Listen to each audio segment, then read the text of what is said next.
నమస్తే. ఉత్తరాంధ్రలో ప్రతిపాదిత ఏఐ డేటా సెంటర్లపై రాజకీయ రగడ మరింత ఉధృతుంది. డేటా సెంటర్ల ఏర్పాటును వ్యతిరేకిస్తూ విశాఖలో తెలుగు శక్తి ఆధ్వర్యంలో అఖిలపక్ష సమావేశం జరిగింది. ఈ సమావేశంలో వైఎస్ఆర్సీపీ, కాంగ్రెస్, సిపిఐ, సిపిఎం నేతలు, ప్రజా సంఘాల ప్రతినిధులు పాల్గొని పలు ఆరోపణలు చేశారు. డేటా సెంటర్ వల్ల పర్యావరణానికి ముప్పు ఏర్పడుతుందని, భోగాపురం విమానాశ్రయం ప్రారంభోత్సవంలో ప్రోటోకాల్ ఉల్లంఘనలు జరిగాయని, దింసా నృత్యం గిన్నిస్ రికార్డు విషయంలోని ప్రభుత్వ వాస్తవాలను వెల్లడించాలని డిమాండ్ చేశారు.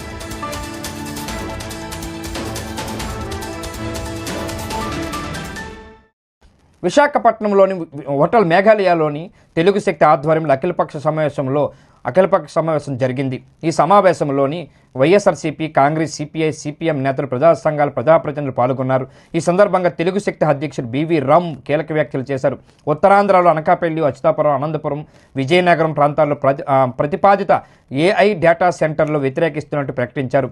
డేటా సెంటర్ల వల్ల భారీ స్థాయిలో విద్యుత్ వినియోగం, నీటి వినియోగం పెరగడంతో పాటు ఈ వేస్ట్ సమస్య తీవ్రతం అవుతుందని ఆయన ఆరోపించారు.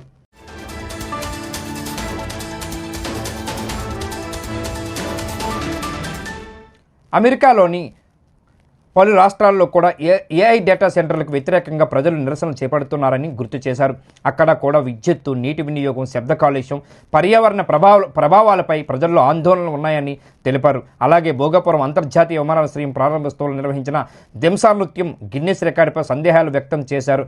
పాల్గొన్న వారి సంఖ్యపై ప్రభుత్వం స్పష్టత ఇవ్వాలని డిమాండ్ చేశారు.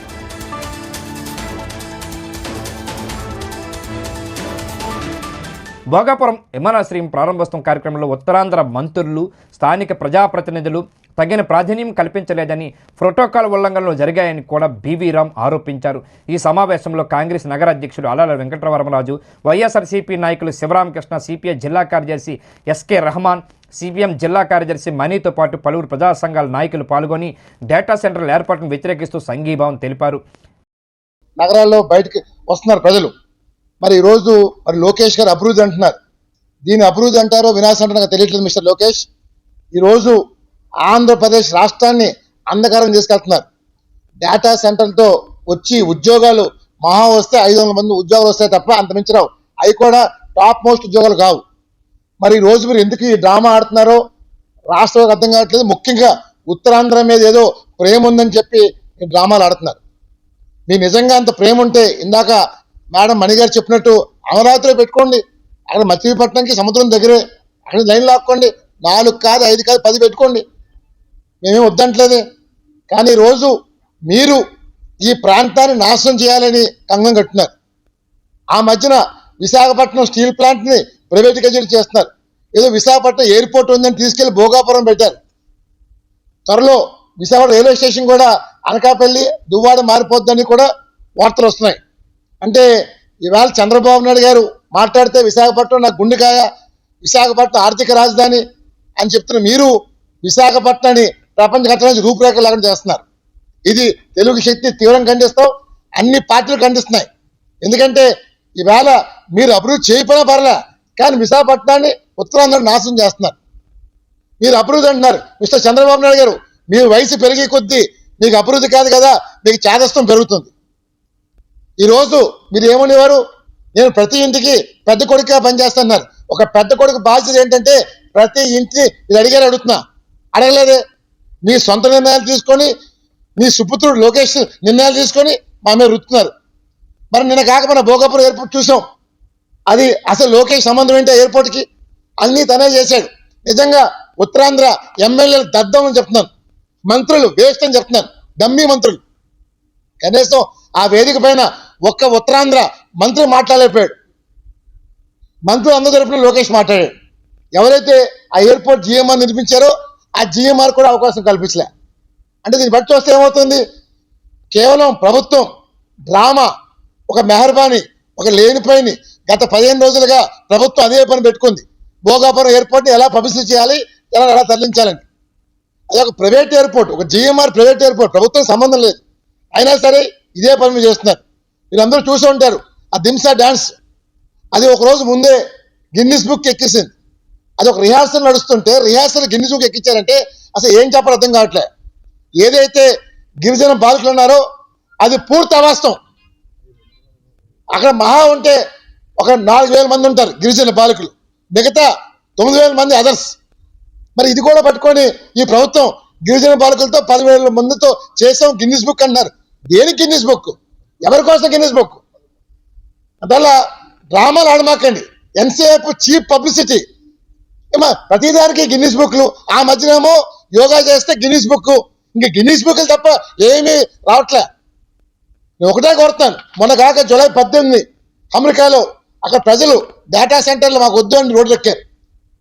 మొత్తం అన్ని ప్రాంతాల్లోని Berkeley, California, Florida, Newport, New York, Jersey, Washington, ఇలియాస్ మొత్తం అన్ని ప్రాంతాల్లోని ప్రజలు రోడ్లు ఎక్కి ధర్నా చేస్తుంటే వద్దని ఈరోజు మన రాష్ట్ర ప్రభుత్వానికి లోకేష్ గారికి ఏదో మేము డేటా సెంటర్స్ అభివృద్ధి చేస్తామని చెప్పి ప్రజలు మాయమాటలు చెప్తున్నారు. మీకు అభివృద్ధి చేత కాదు, ఎందుకంటే ప్రజలు ఏదో మీరు జరిగింది. అంటే డెవలప్మెంట్ అంటే కేవలం సంస్థ నెలకొల్పి ఉద్యోగాలు ఇవ్వడమే డెవలప్మెంట్ అనుకుంటున్నారు. కానీ రాబోయేటటువంటి రోజుల్లో ప్రకృతి వినాశానికి లోనైతే, ప్రకృతి నాశనం అయితే రకరకాలైనటువంటి సమస్యలు మనకు ఎదురవుతాయి. ఈ సమస్యలన్నింటినీ కూడా ప్రభుత్వాలు పరిగణలోకి తీసుకోవాలి. పెట్టుబడులు వస్తున్నాయి, అభివృద్ధి చేస్తున్నాము, డేటా సెంటర్లు పెడుతున్నాము, లేదంటే కొత్తగా ఇంకా విమానాశ్రయాలు చాలా ప్రాంతాల్లో పెడుతున్నాము, లేకపోతే కొత్తగా ఇండస్ట్రీస్ పెడుతున్నాము అని చెప్తున్నారు. ఇవన్నీ కూడా సర్వైవ్ అవడానికి, ఇవన్నీ డెవలప్ అవడానికి కొన్ని సంవత్సరాలు పడుతుంది. ఈలోగా భూములన్నీ కూడా మనం నాశనం అయిపోతున్నాయి. ప్రకృతి నాశనం అయినట్టయితే కొండలు, గుట్టలు మన ఇవన్నీ మనం గతంలో ప్రభుత్వం అధికారంలో లేనప్పుడు, కూటమి ప్రభుత్వం అధికారంలో లేనప్పుడు ఇటువంటి వినాశనానికి సంబంధించి వారే కోర్టులోని ట్రిబ్యునల్ లో కేసులు కూడా వేయడం జరిగింది. మరి అటువంటిది ఇప్పుడు వారు ఇలాంటి వాటికి ప్రోత్సహిస్తూ మరి ఇలాంటి వినాశాన్ని మనం తీసుకొచ్చినట్టయితే మన మేమందరం కూర్చోడానికి ముఖ్య ఉద్దేశం ఏంటంటే విశాఖకి ఒక పేరుంది ఉమ్మడి ఆంధ్రప్రదేశ్లో కానీ ఇప్పుడు కానీ. విశాఖ అంటేనే టూరిజం ప్రాంతం. అలాంటి టూరిజం ప్రాంతాన్ని ఇవాళ ఈ కూటమి ప్రభుత్వం డేటా సెంటర్లతో నింపి ఒక రేడియేషన్ హబ్గా మార్చుతుంది. విశాఖపట్నాన్ని ఒక డేటా సెంటర్కి సుమారుగా 30-40 కిలోమీటర్ రేడియస్లో విపరీతమైన హీట్ రేడియేషన్ ఎఫెక్ట్ ఉంటుంది. ప్రపంచ దేశాలు, అభివృద్ధి చెందిన దేశాలు, అమెరికా అలాంటి దేశాలు కూడా డేటా సెంటర్ మాకు వద్దని రిజెక్ట్ చేస్తే, అక్కడ రిజెక్ట్ చేసిన ప్రాజెక్టుని ఇప్పుడు మన కూటమి ప్రభుత్వం బీజేపీ కానివ్వండి, జనసేన కానివ్వండి, టీడీపీ సీఎం నారా చంద్రబాబు నాయుడు గారు కానీ, డిప్యూటీ సీఎం పవన్ కళ్యాణ్ గారు, మీడియా మిత్రులకి, ఈ డైస్ పైన ఉన్న వాళ్ళందరికీ ఈ రామ్ ఆధ్వర్యంలో డేటా సెంటర్ అనేది మనకు అవసరమే. యుఎస్ఏలో కూడా డేటా సెంటర్ ఉంటున్నారంటే కారణం వాటరింగ్ ఫీచర్లో మనకు చాలా ప్రాబ్లం వస్తుంది. డేటా సెంటర్ కోసం ప్రజలకి వీడియో మీటింగ్ కోసం కోరుకుంటున్నాం. డేటా సెంటర్ అనేది యాక్టివ్ మాత్రమే ఫైనాన్స్ కోసమే, వాళ్ళ అర్థి కోసమే తప్ప స్టూడెంట్స్ కోసం కానీ ఎంప్లాయ్మెంట్ కోసం కానీ కాదు. రేపు పొద్దున్న డేటా సెంటర్ వస్తే వాటర్ ప్రాబ్లం, ఈరోజు 20 రూపాయలు వాటర్ బాటిల్ రేపు పొద్దున్న 100 రూపాయలు కూడా అయిపోతుంది. ఆదిలాబాద్లోని వాటర్ ప్రాబ్లం, విశాఖ జిల్లాలో వాటర్ ప్రాబ్లం. ఈ ఫ్యూచర్లో వాటర్ అనేది దొరకదు మనకి. ఆ వాటర్ ఉంటేనే, గాలి ఉంటేనే మనం జీవిస్తున్నాం. దయించి దీన్ని పెద్ద లెవెల్గా తీసుకెళ్ళి వీడియో మిత్రులు మాత్రమే చేయగలుగుతాయి. మనకి ఎంప్లాయ్మెంట్ అవసరమే, కానీ ఇక్కడ డేటా సెంటర్ అవసరం లేదు. ప్లీజ్ అందరికీ ఆంధ్ర ప్రాంతంగా మార్చుతాము, ఇక్కడ నుంచి వలసల్ని అరికడతాము, ఇంకా అభివృద్ధి 189 ప్రాజెక్టులు తెస్తున్నాము, 5,73,000 ఉద్యోగాలు తెస్తున్నాము అని చెప్పి మన సీఎం గారు మాట్లాడారు. ఇవన్నీ కూడా అబద్ధాలు చెప్తున్నారు ప్రజలకి. ఉత్తరాంధ్రాన్ని డస్ట్బిన్ గా మార్చుతున్నారు. ఉత్తరాంధ్రకి ఏదైనా వచ్చింది అంటే ఈ ప్రాంతం నాశనం కోసమే వస్తుంది, అభివృద్ధి కోసం రావట్లేదు. కొవ్వాడ అణు విద్యుత్ కేంద్రం తీసుకొస్తున్నారు, వద్దని ప్రజలు మొర్రో అని వద్దు అన్నా తీసుకొస్తున్నారు బలవంతంగా. అది కానీ ఏదైనా అయితే కాకినాడ దాకా పెద్ద మనిషి మిగలదు. ఇప్పుడు 5 డేటా సెంటర్లు వస్తున్నాయి. ఈ 5 డేటా సెంటర్ల వల్ల నీరు ఉండదు, కరెంట్ ఉండదు, విపరీతమైన ఉష్ణోగ్రత పెరుగుతుంది. బాగా అభివృద్ధి చెందిన దేశాలు వాళ్ళు వద్దు అంటే మనకు తెచ్చి పెడుతున్నారు.